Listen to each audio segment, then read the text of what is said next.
ले लीजिए ना सर, ले लीजिए सर।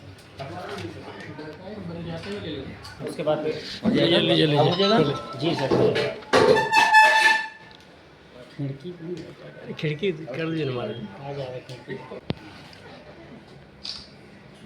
चलिए हो गया। महिला की हत्या जो है कर्रा थाना अंतर्गत जो बीएड कॉलेज है उसके पास एक खेत में किया गया। 12/4 को इसमें एफआईआर दर्ज किया गया था। उस समय लड़की की जो बॉडी है वो अर्धनग्न अवस्था में मिली थी और सर के पास उसका जला हुआ भी कुछ हिस्सा था और ऐसा लग रहा था कि फायर आर्म्स की इंजरी जो है वो सर पे है। इस संदर्भ में केस दर्ज कर हम लोग अनुसंधान प्रारंभ किए थे और जो भी टेक्निकल साक्ष्य थे उसका भी उपयोग इसमें किया जा रहा था। इसमें लड़की की पहचान 23/5 को हो पाई, जो कि गुमला की रहने वाली थी और पहचान होने के बाद इसमें फर्दर इन्वेस्टिगेशन किया गया तो कुछ लोगों का नाम आया। उन सभी लोगों को थाने लाकर पूछताछ किया गया तो उसमें लड़की का जो संबंध में लड़की एक व्यक्ति से संबंध में लंबे समय से थी, जो कि विजय मुंडा उर्फ परना कुमार है। ये जो है पिठोरिया का रहने वाला है।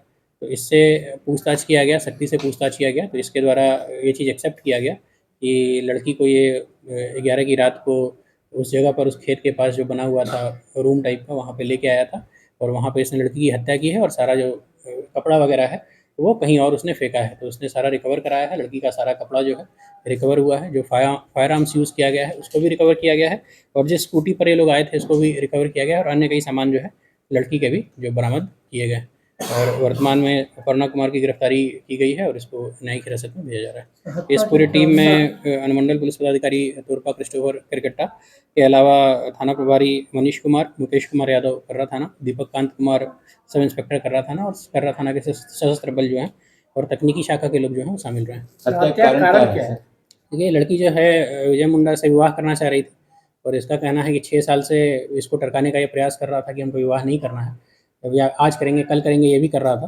तो ये लड़की दबाव इस बार ज़्यादा बनाई थी और इसका कहना है कि 1 महीने में विवाह करना हम लोगों ने निर्धारित, मैंने मतलब विजय मुंडा ने इसको कहा कि 1 महीने में मैं तुमसे विवाह कर लूँगा और इसने लड़की को बताया कि मैंने किसी भगत से बात की है और उसने बताया है कि हम लोग को अकेले एक रात रहना पड़ेगा और फिर हम लोग को सोनमेर में जाके पूजा करना पड़ेगा।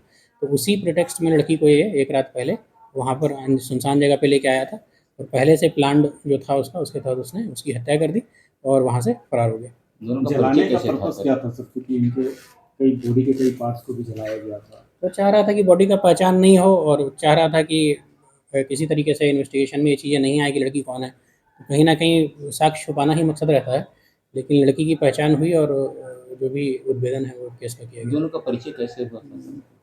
ये तो बता जहाँ तक घर वाले बताते हैं कि 6 साल से लगभग ये लोग संबंध में हैं और लड़की काम के दौरान ही इसको जानती है। तो एग्जैक्टली इसमें फर्दर इंक्वायरी करनी पड़ेगी क्या चीज़ें रही हैं इन दोनों के साथ में।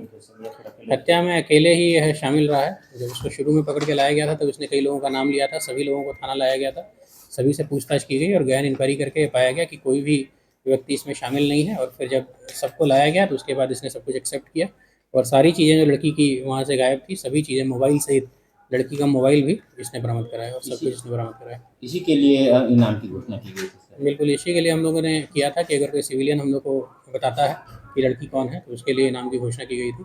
लड़की का भाई जो हम लोग से संपर्क किया था पेपर में देख के पता जब उसको चला कि शायद उसकी बहन है तो इससे उसका पहचान। अभी तक तो हम लोग को नहीं मिला है, हम लोग उसको देखेंगे, अगर कुछ मिलता है तो इन्फॉर्म कर पाएंगे। Thank you.